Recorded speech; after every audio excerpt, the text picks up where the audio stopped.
มาเตอร์มาเตอร์เช็คบัวงูไก่ที่ไหนไก่ตายแล้ว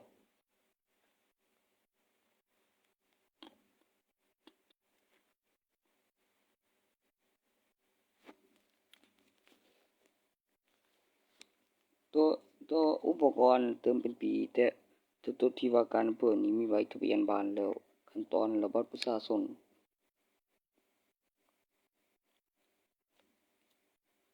ตัวนี้โรงเรียนตัวนี้ข้างโรงพยาบาลตัวนี้ธนาคารบัญชีนี่มีทหารกับตำรวจนี่สำคัญหม้องค่าบำรุงอุปกรณ์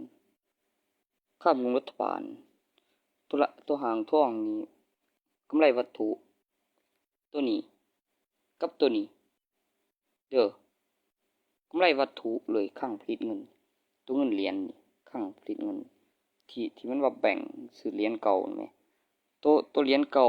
เฮ็ดได้แบบกำไรวัตถุเลยอันนี้เหรียญ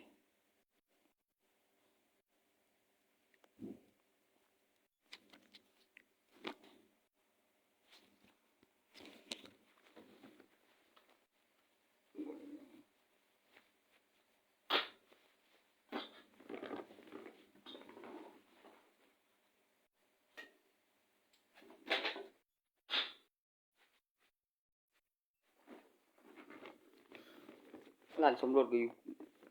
หม้องสมรสก็อยู่ทางพุนเดะ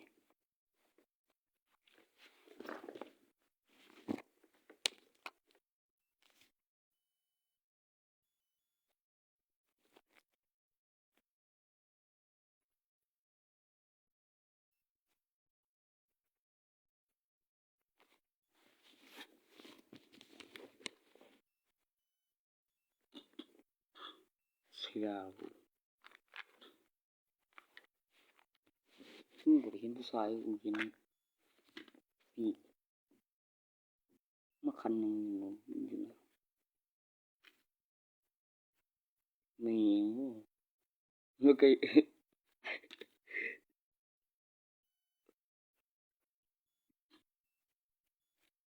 เสื้อกูบ่ชีเวลาลืมแบบว่าลืมมึงแบบไหนเก่านี่กุญแจสำรองก็แบบหามาไม่มีผู้ชายมันก็บ่ไปไกลปานใด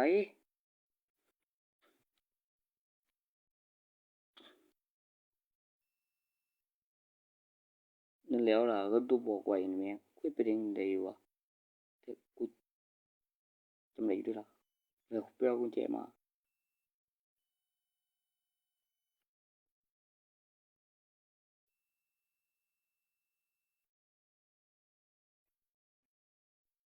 เรื่องก็เรื่องแล้วไกลจากนั้นมา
แล้วแนวกิน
เก่าดีบ่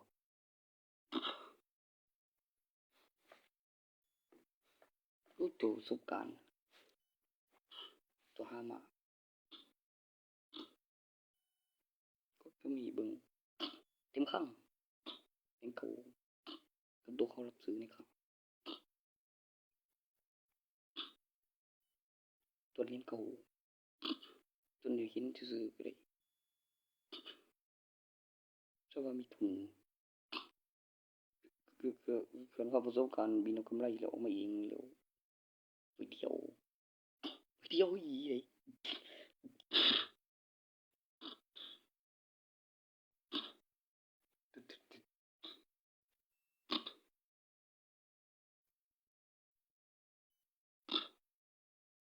ตัวข้างเรียนเด้อีกอย่างหนึ่งที่กูออกมาเอง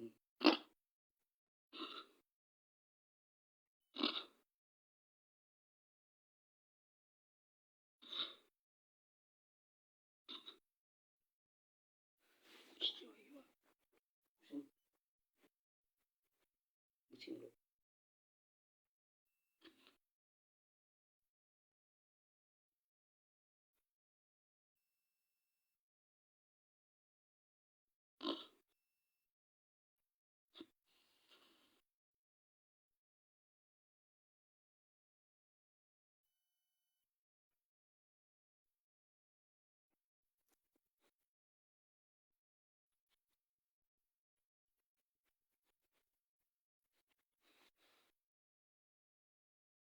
ทำไมเขาไม่ตรวจใบ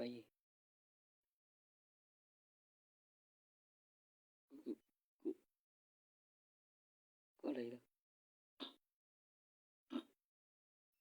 มาไม่ได้สิมันเป็นเนี่ยกำไรวัตถุกูได้รถ3คันเลย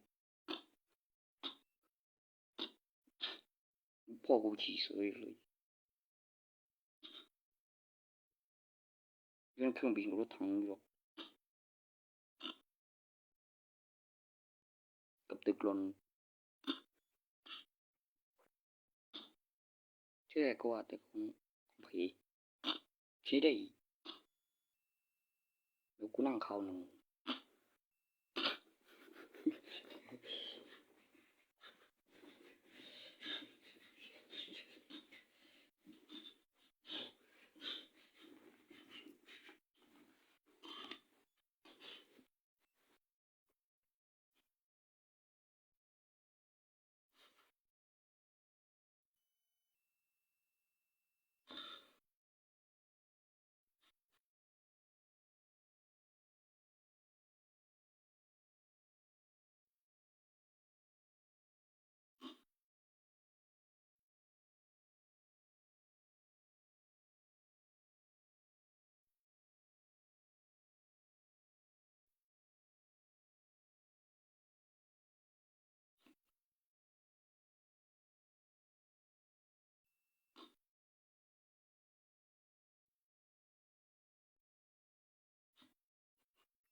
แต่ผู้เดียวนะ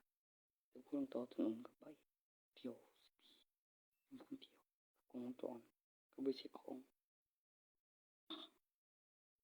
กับอันน่ะชีวิตกับยงสินก็ไปสอน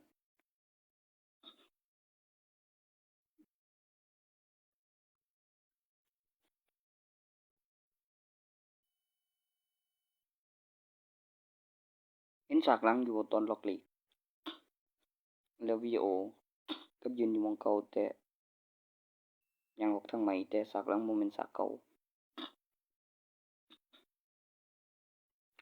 ใช่บ่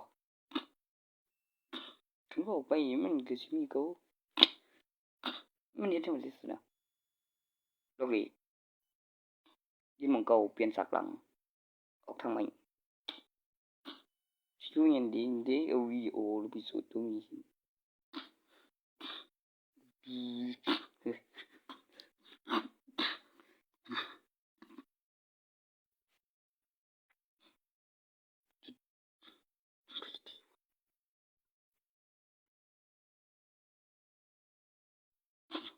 ครีเอทีฟเพิ่นว่า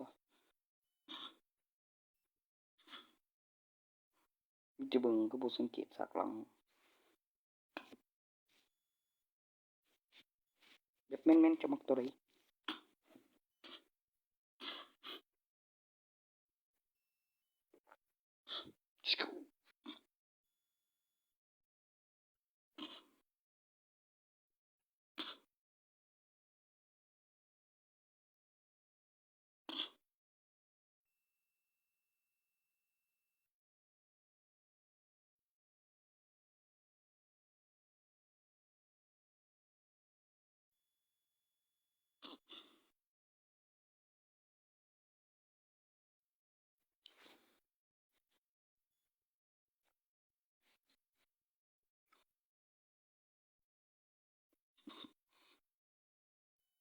เจ๋งมันเด้อแบบนี้กินอ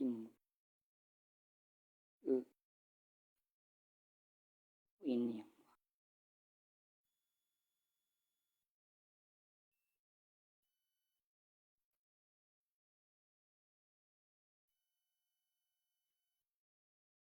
โอ้ย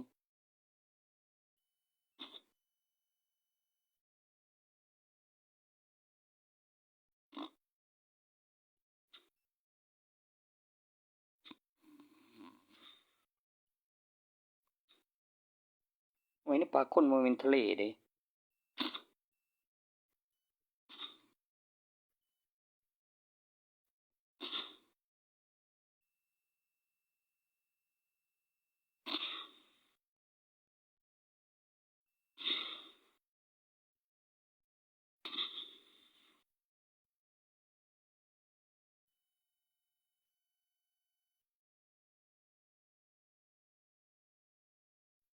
ตัวโยมนี่มันอยู่กับอยู่มันก็อยู่โรงเรียนทหารแล้วก็อยู่โรงเรียนเขามาบ่ได้มีแต่นี้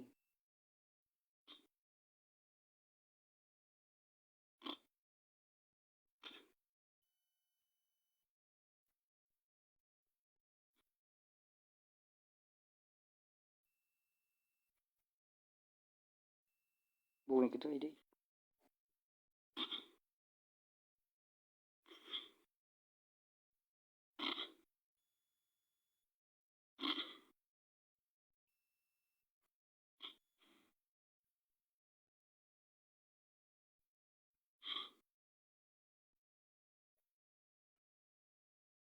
กูเชื่ออันบ่ล่ะก็แม่นมีหลักฐานแสดงกับพยานและมีพยานเห็นจั่งซี้กิ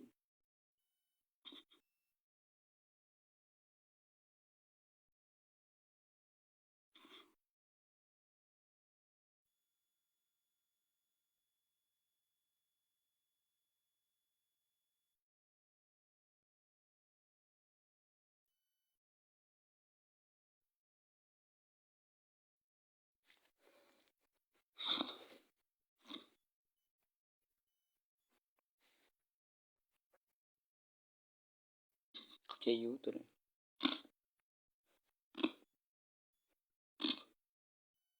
เขาเปิดเบิ่งบ่พอติ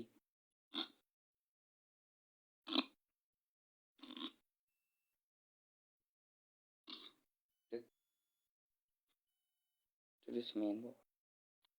เนี่ยกูบ่ได้ไปเล็งเพิ่นนะกูหาบ่เห็นกูก็เลยเฮ็ดเองกูติ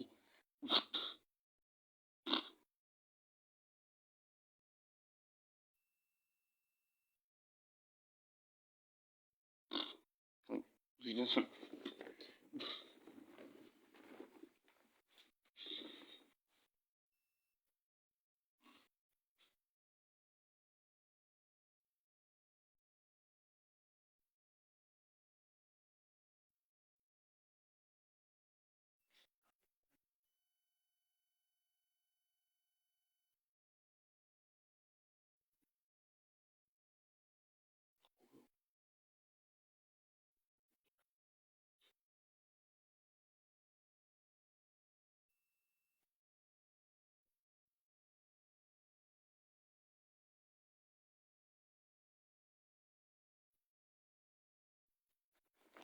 ตัวทุนมาไม่ได้แถมฟรีๆ20หน่วยกับกิจกรรม12 เดือนและประเพณีที่ต้องสั่งกับแบบครั้งพวกออมสินหรือบ่วะครั้งนั่นแหมโปรแกรมครั้งส่วนตัวที่มีอยู่แบบมื้อนึงได้120ใช้ไปก่อนมื้อกับหลาย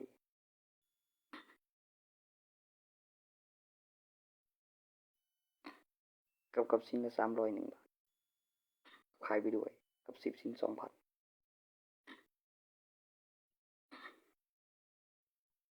กับยังไม่หมดยังไม่สั่งของใหม่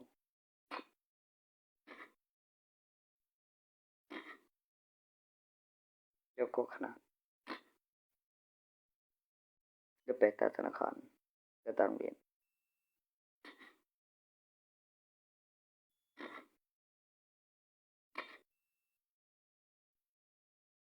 จะเอาไว้ไปใส่พระเครื่อง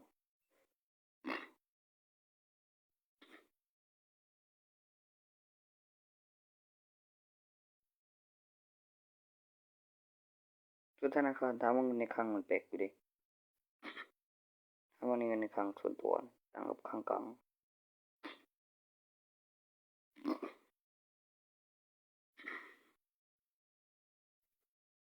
ว่าเหลืออยู่ตรงนั้นหลายอันอาเซียน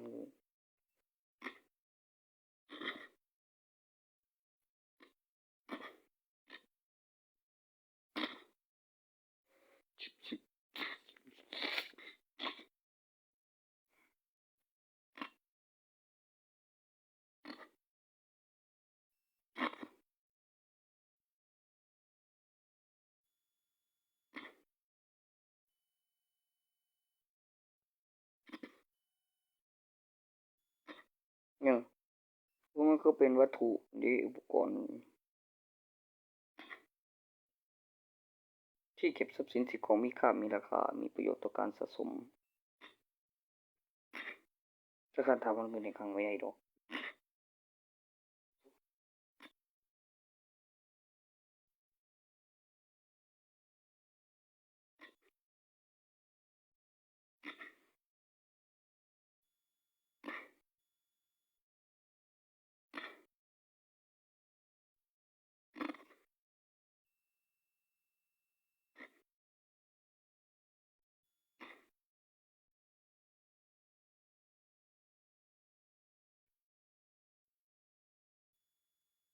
เฮ็ดจั่งใดล่ะก็ยังมีเงินพิมพ์ใบ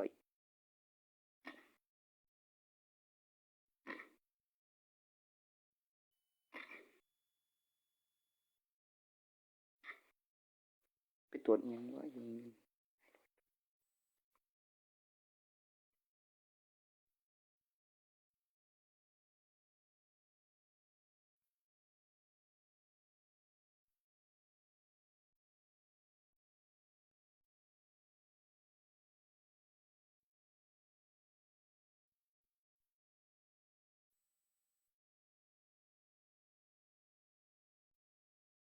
มันเห็นกูแคมเข้ามาได้บ่มันคนมาตามแล้วก็มาถามหา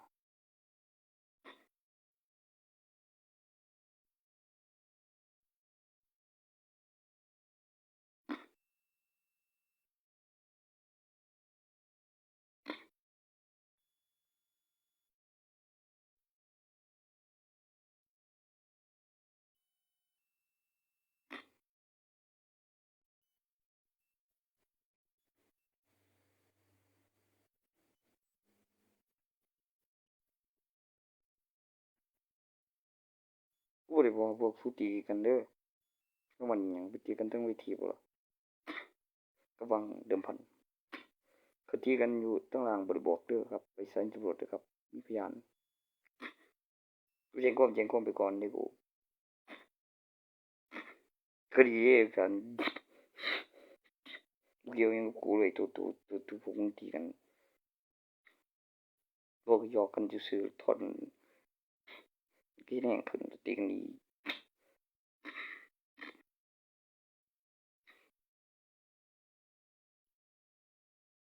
มันเอฟเฟกต์ใจกันแบบใต้ท่า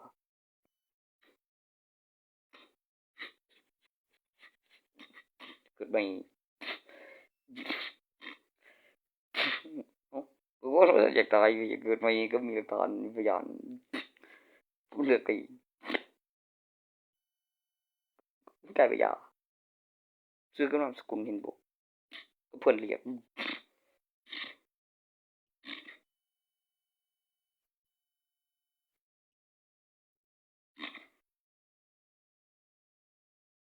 อันหยังย้อนมีใบทะเบียนบ้านดิมีชื่อผู้เดียวเป็นพยานสิเกิดใหม่มันสิเป็นหยังสิเกิดใหม่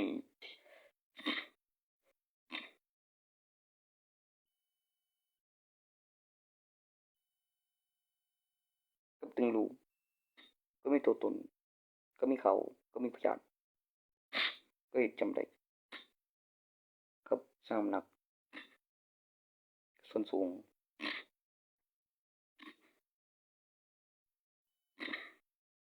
คนมันก็บ่น้อยกว่าเก่าติล่ะถ้าเว้าเรื่องเป็นผู้สาวแล้วเงี้ยเก่ามันก็มีขั้นตอนโอ้ย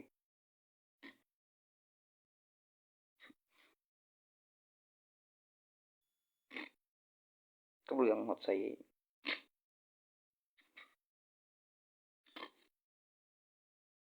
สิตัวบ่ตายเพียงเจ้าพยานในงานศพเป็นกว่าสวยติอยู่ลืมเหมือนหลวงปู่องค์นี้ว่ามันเปลี่ยนหลังเกิดใหม่ก็ว่าได้อันนั้นมึ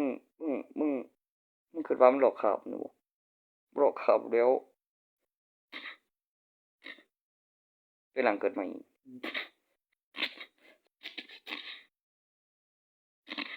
กลายเป็นยา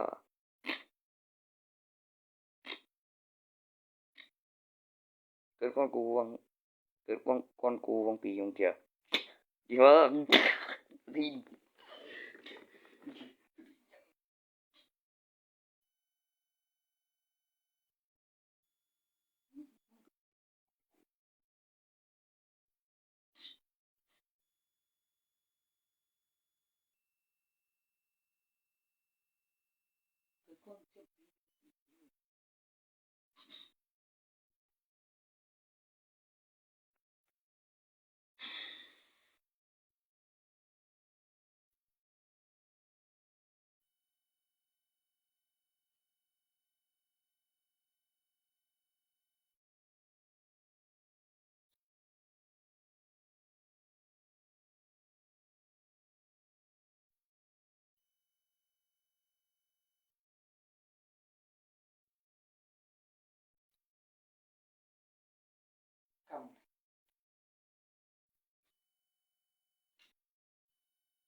บอกมันอยู่บ่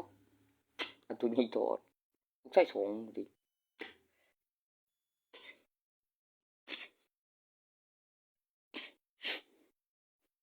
ก็มีเบิ่งกับสั่งขึ้นมากับหนังสือก็มีแท้แล้วมีเห็นเลยเชื่อว่ามีแท้แล้วมีหลักฐานมีโทรส่วนผู้ผู้บ่ฮู้เรื่องมีสาวนั่นแหมแท้วสิได้คือมันหาว่าชื่ออี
ถ้าเฮ็ดแบบนี้มันสิลืมมันต้องเฮ็ดเป็นวิดีโอน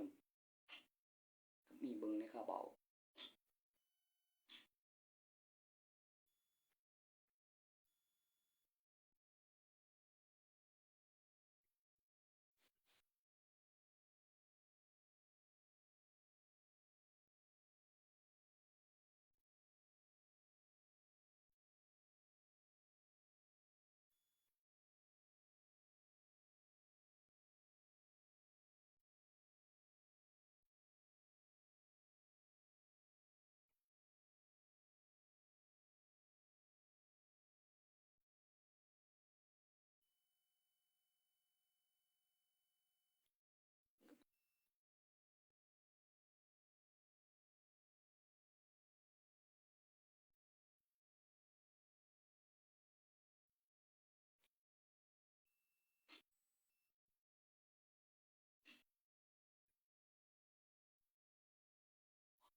เสียกูเฮ็ดเป็นดอก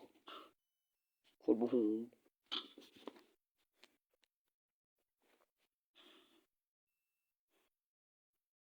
ขึ้นไปขึ้นมากูชอบความตึกแต่เขาเมืองก็ตึกคักๆแล้วก็แค่กับสถานีหน้ามหาวิทยาลัย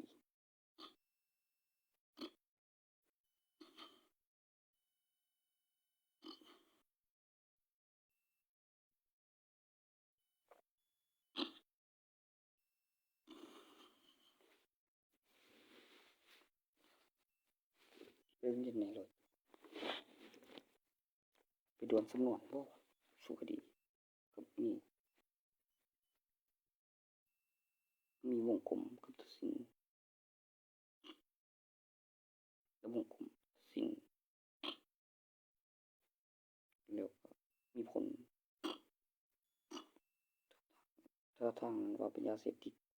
มีโทษทางนี้ก็สิว่าปฏิเสธว่าไม่ใช่ยาเสพติดมีโทษแล้วพิมพ์เอกสารแล้ววงกลมแล้วมีกลางบอกว่ามันมีคนถ่ายอยู่ครับก็มีเวลาหมู่หนึ่งดวนสำนวนกฎหมาย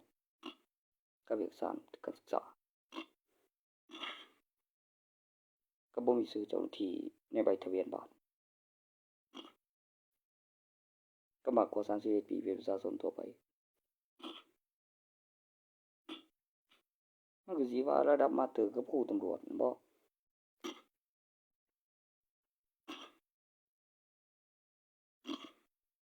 ก็พิมพ์เอกสารกับหูกฎหมายส่วนกับหลักฐานแล้วมีผลมีเสียงแล้วมีเบิ่งประวัติลายนิ้วมือ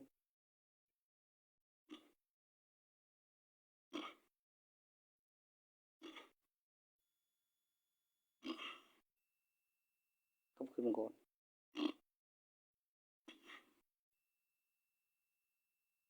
คดีฝากขังขโมยของเจ้าของแล้วมีคดีทะเลาะวิวาทเป็นคดีซ้อนซึ่งคดีโจรมีมากกว่า2คดีขึ้นไปในการคำนวณ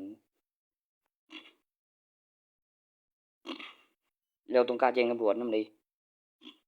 กับกำหนดเวลาแจ้งความโดยครอบครองยาเสพติดโดยไม่ได้รับอนุญาตนั่นแหละครอบครองยาเสพติดเพื่อจำหน่ายโทษต่างกันกับครอบครองไว้เพื่อเสพนั่นเอง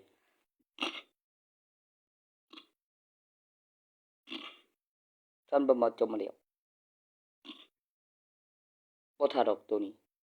ตัวสิโดนสำนวนผมอยู่โรงเรียนนารีผมมาเบิ่งตัวอยู่นรคือกันไหมกระบอกเสียงก็มาเบิ่งคักๆแล้วรอเรือ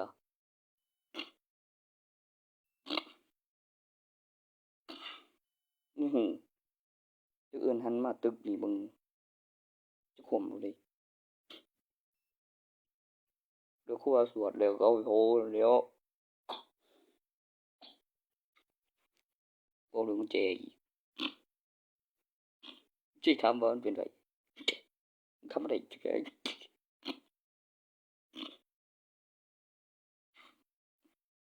เคยมีแต่ในหนังบ่อีกหนังก็ว่ามีอยู่ได้ในกล้องวงจรมันแต่งเอฟเฟกต์โอ้ยสิแต่งเอฟเฟกต์หยังก็เบิ่งพยานแหน่กูจังว่ากล้องวงจรกูหัวชนหลังคาบางเทื่อแล้วก็มีกล้องวงจรทั้งหลังกับกระจกทั้งหน้ากูเลยกระโดดเป็นไปได้จั่งใดวะหัวจังกระแทกเพดานจักแม่นบ่แม่นแต่ว่ามีกล้องวงจรอยู่ดอกล่ะตอนส่องกระจกพริบตาหนึ่ง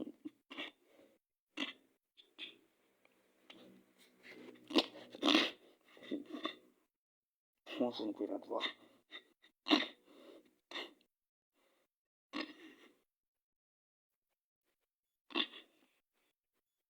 เรื่องนี้กินเอาไว้นั่นเด้เรียนในหน่วยตำรวจอยู่ทหารก็บอกเลยบ่มีชื่อในใบทะเบียนบ้านใครสั่งกันมาแล้วก็มีก็ ผมก็อยู่กับพวก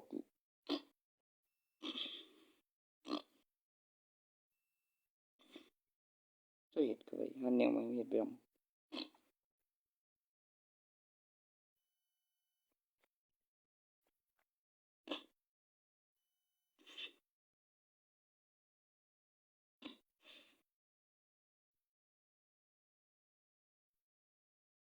คือคนฆ่าแล้วบ่ตายมันก็บ่มีบาปเด้ฆ่าตัวตายยังบ่ตายคนบ่มีบาป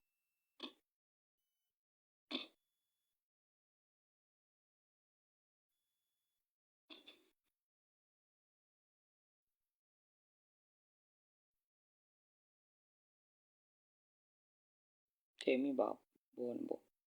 แต่บ่มีบาปเด้ผิดกฎหมายมีโทษ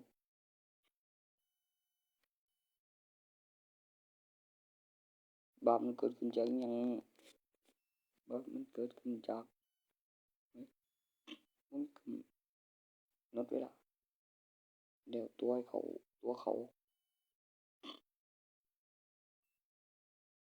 มันก็สิเก่งแรงอยู่ดอก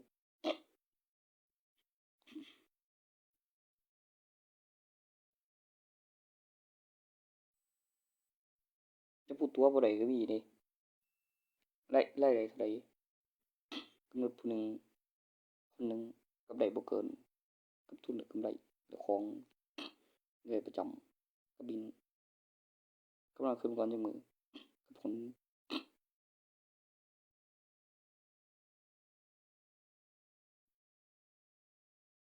กับในมื้อหนึ่งถามผู้อื่นเบิ่งก่อนที่นี่ไปนี่บ่หาหม้องใหม่โอ้ยเวลาแบบเหลือเฟือมื้อหนึ่ง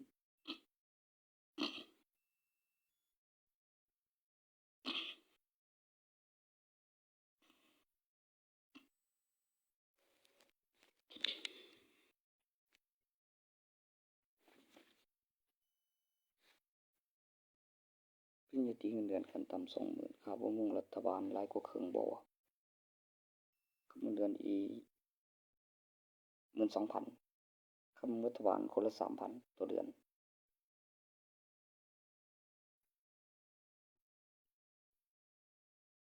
ตัวนั้นก็ต้องนับเด้นับเป็นคนถ้ามันว่า 20,000 น่ะผมบ่ทันฮอดหม้องหั้นอีบ่มีนักข่าวเว้ามันสิได้ค่าบำรุงรัฐบาลหลายแหน่บ่มันจังว่า 20,000 กูเมื่อยเบิกจ่ายบ่อยากอนุมัติเลยตัว 20,000 บ่บอกกูอีกว่าค่าอิหยังแหน่สิให้กูได้หลายก็บ่แม่นสิได้สร้างกับตัวเลขเงินอีหลีแล้วมีคนแล้วมีเงินนะแหมโอ้ยคนแล้วมีเงินก็เฮ็ดอยู่ดอก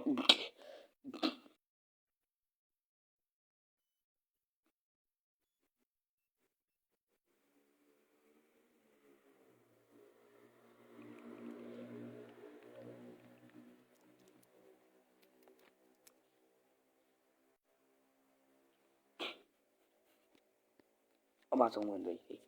ใส่กูคันบ่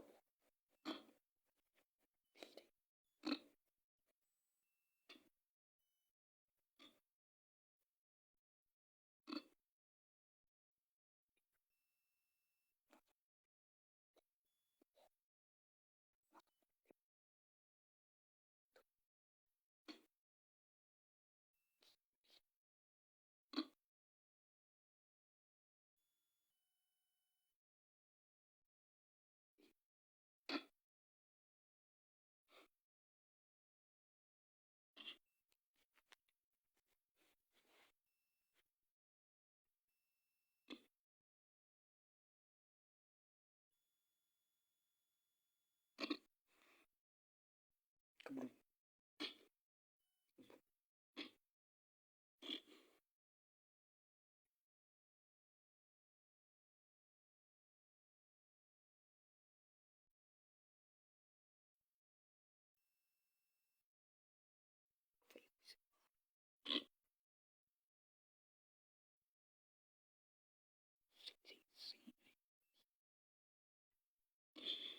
สิ่ง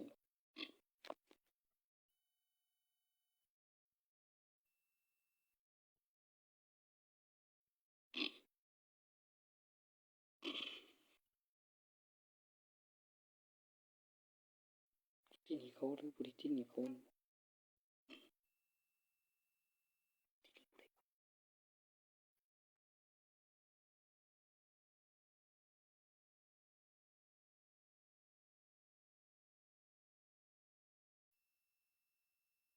พ่อมีกูบอกว่า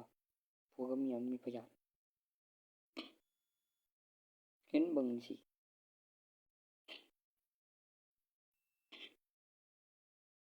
่ฮู้ว่าพยานคิดตัวบ่ไป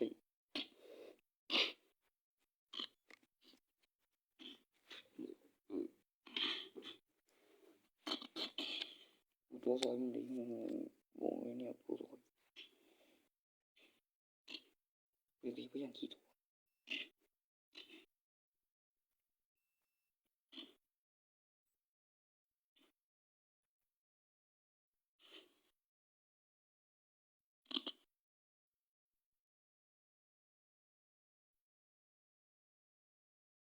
มันสิตัวกันได้จังได๋กันกำหนดเวลามื้อหนึงแล้วห้ามปิดกลางเกิน12ชั่วโมงมื้อหนึงเออมันมีมื้ออื่นดิสิไปแล้วไปเอ้ยโอ้ยมึงยังมึงยังให้กูบอกอีกดออยู่เนาะมึงตบหัวอีกเดี๋ยวเจอ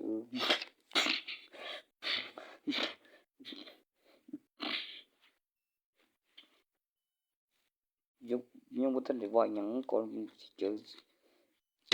เด็กผู้ชายกี่ตัวกูบ่โอเคแน่นอนเลยบอกไปก่อนเลยเรียนรู้ได้เธอผู้ชายกี่ตัวนี่กูโจดีกูใส่นี่เขาบ่ใส่กูบ่ได้เอาอยากให้เนี่ยเอาเงินให้แบบนี้กูต้องการแจ้งตำรวจแล้วบ่ลืมเลยไอ้คอยแล้วกูปฏิเสธว่าไม่ใช่ยาเสพติดให้โทษโดยไม่ใช่ยาบ้าไม่ใช่ยามา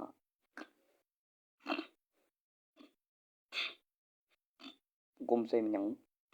บ่ได้เอายาเลยของ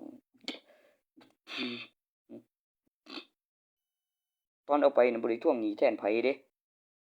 มีพยานตอนเอาไปกูก็กล้าแจ้งตำรวจอะเว้ยเออ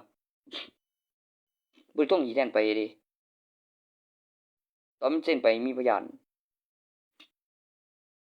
กูกล้าแจ้งตำรวจติล่ะมีเว้าเล่นกับบ่ได้เว้าเล่นกับบ่ได้เว้าเล่นอีหลีกูกล้าแจ้งตำรวจ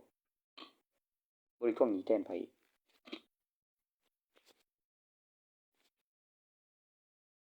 มีผลนำไดมีผลแนวใดน่ะบ่บ่เลยมีพยานในงานเดี๋ยวหลักฐานรูปถ่ายเหลือที่จะเบาบ่กูก็ย้านแล้วก็ตอนมีผลนั่นว่าเอกสารหยังมันก็บ่ฮู้ใบทะเบียนบ้านบ่กูก็เลยว่าเมื่อยแต่ว่ากูต้องไปพิสูจน์กูต้องไปพิมพ์เอกสารตัวนั้นมาก่อนมันเป็นหยังแหน่สิผัวกับเมียแล้วมีกับเพลงแล้วมันสิได้วางแบบพอดีกึกเลยแม่นมีกล้องวงจรบ่แม่นไปมันไปมีถูกเด้ก็ไว้ก็ถูกก็ดี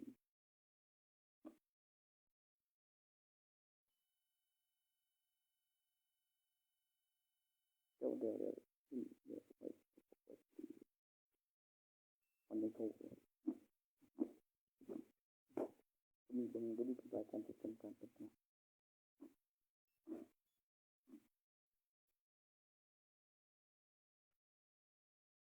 ตัวนี้มันเป็นประการที่ทำการพัฒนาว่าเรื่องที่ไหน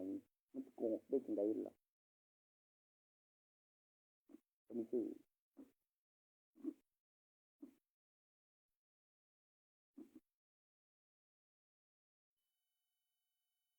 ก็คือคดี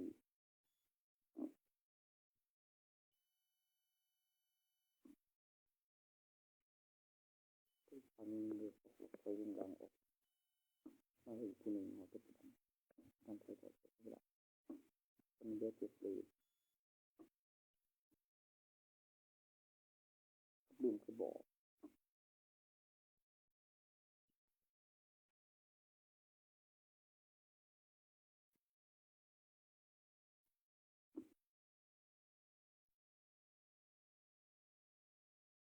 เราเทียบประเด็นคือไป บ่คือเฮ็ดได้ดีแต่ว่าปัจจุบันบ่แม่นว่าตี2แล้วยังไปหาผู้อื่นเลยเดี๋ยวให้โตยังอยู่นึงเดี๋ยวก็คือมันเด็กมันกำลังแนว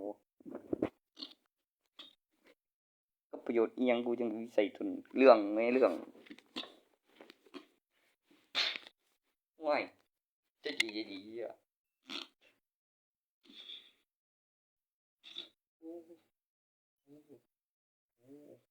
ตัวเจ็บเฮ็ดจำได้ยามใดตัวซับซ้อนนั่นแหละแล้วถอยเฮ็ด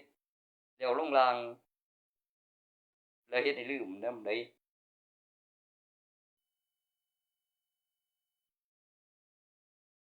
แล้วเป็นไปได้จังได๋บอกคืออย่างอยู่กับนั่นแหมก็มีพยานแล้วก็จำได้ซุความแล้วมีหลักฐานสะเทือนแบบฮอดหลักฐานแล้วภาพถ่ายอัลบั้มภาพก็มีของไว้ของมันก็แยกกันเดะกับหามาต้องเอาไปนำอยู่แล้วเว้าเรื่องมีหลักฐานบินเอากำไรเนาะมันต้องมีวัตถุอีก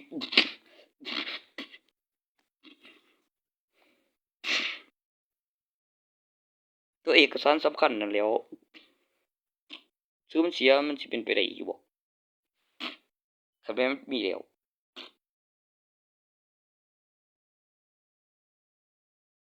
เพิ่นไปบ่ได้ก็ญ้อนมันเอามาในงานวิวาห์นี่บ่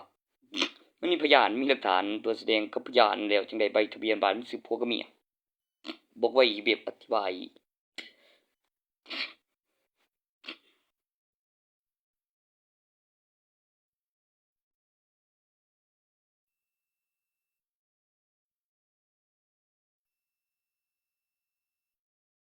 เดี๋ยวคืนเบิ่งก่อนเด้อเหลืออยู่บ่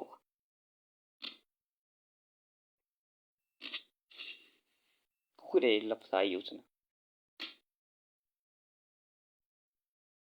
อยู่ตำแหน่งบ่ตำแหน่งนายร้อยบ่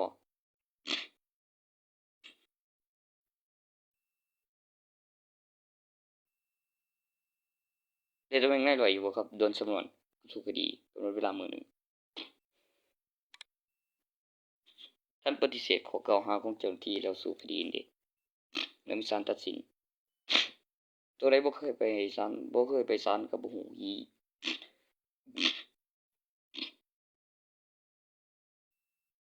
ก็ผมได้ยินอยู่ครับ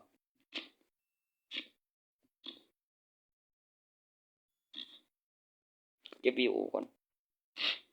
ตัวเองนายร้อยตำรวจถ้าบ่ทันฮอดขั้นตอนนั้นก็บ่ทันจบนายร้อยก็บ่ทันได้บรรจุ ดินสมมุติว่าบ่เป็นมันสิแกล้งกันอยู่ซะนี่ส่งไปโทษผู้ใดไงโทษมึงพู้นล่ะโทษกูอีกเด้กูทหารเดี๋ยวนี้ในใบทะเบียนบ้าน500ก็ออกมามีใบทะเบียนบ้านเจ้าของมีชื่อผู้เดียวนึงต่างหากจังหน้าเขาเฮ็ดให้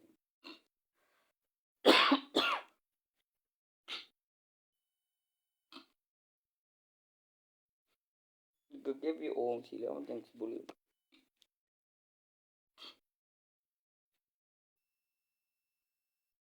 ก็ผลงานสิเดือนพู้นล่ะตัวผลิตเงินผลิตอยู่ดอกก็มีมินปีก็วงผล800,000ก็เข้ามาปีละหม้องเทื่อหนึ่งมาเพิ่มกระดาษกับใส่เครื่องตัวที่ออกมานั่นตัวแพ็กครับมีค่าแพ็กแล้วเงินสดเขาเซ็งให้จนดีแล้วกระดาษมาเติมให้ก็ต้องซื้อใบพันแล้วน้องเอาไปจ่ายเงินเดือนจังมาให้ใส่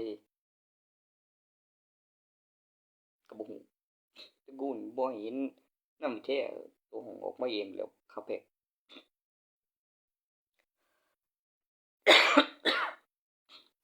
ก็เฮ็ดไปนำกับโจทย์